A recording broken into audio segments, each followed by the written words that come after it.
Coming up, the University of Iowa responds to anti-Black Lives Matter graffiti. And later, Trump hits the campaign trail in Iowa. Welcome to DITV Now, your flash update on all of the biggest headlines coming out of the Daily Iowan newsroom. I'm your host, Isabel Tussel. And I'm Mallory Wilson. Donald Trump held a campaign rally yesterday at the Des Moines National Airport. Over 10,000 of his supporters turned out to see him speak in Iowa for the first time after his COVID-19 diagnosis. Supporters lined the streets leading into the airport in anticipation of supporting the current president. As Air Force One landed, the crowd erupted in cheers and 4 more years chants, and only stopped after Trump took the stage. The president said America had the greatest economy prior to COVID-19. He praised his work, giving $28 billion in relief funds to farmers. Last year, $16 billion. I said, that's okay. We're going to put a 25% tariff. The farmers are going to get $12 billion, and then they're going to get $16 billion. Okay? And we're going to give that money to our farmers. Many rally-goers were not wearing masks, although there were signs stating they were required. Masks were, however, being offered to rally-goers. In addition, President Trump said his son, Barron Trump, had tested positive for COVID-19. Trump ended his speech with promises if re-elected. And we will ban deadly sanctuary cities. We will uphold religious liberty, free speech, and the right to keep and bear arms. We will strike down terrorists who threaten our citizens, and we will keep America out of ridiculous, horrible, endless foreign wars. For more on the rally, check out dailyiowan.com. Anti-Black Lives Matter messaging has been found on the University of Iowa campus. Quote, defund BLM, end quote, was found written on the T. Ann Cleary walkway on October 12th. The chalking remained on October 13th, but an attempt to change the message to, quote, fund BLM, end quote, had been made. The University Division of Diversity, Equity, and Inclusion released a statement yesterday, saying the chalking does not represent the views of the university. It said, quote, in these times we acknowledge that tensions are high and that people have the right to share their opinions. But we also acknowledge that some opinions are more harmful than others. We remain committed to having dialogues and engaging in civil discourse about potentially controversial opinions while being respectful of all in our community, end quote. The chalking was not attributed to any particular student or student group, so DITV could not reach out for comment.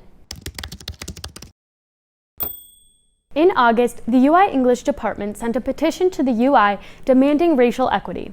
Since then, the organizers of Change U Iowa English have created a committee to make sure their demands are met. The petition includes a list of demands such as improved diversity training, prioritization of keeping employees of color on staff, and giving Black professors preference for teaching African American literature courses. University of Iowa seniors Shalini Jasti and Cassandra Chia founded the committee to provide a space for undergraduates to voice their concerns about issues of diversity, equity, and inclusion. Chia said, quote, we don't want to be a committee in the traditional sense.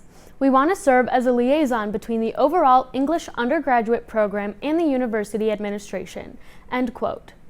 In order to keep the community aware of changes and ensure the longevity of the community, there will be seats available for all students, regardless of school year. Here's what else is happening in the news today. The NCAA Division I Council voted to grant an extra year of eligibility to winter sport athletes. This vote follows previous ones to allow spring and fall athletes the same extension.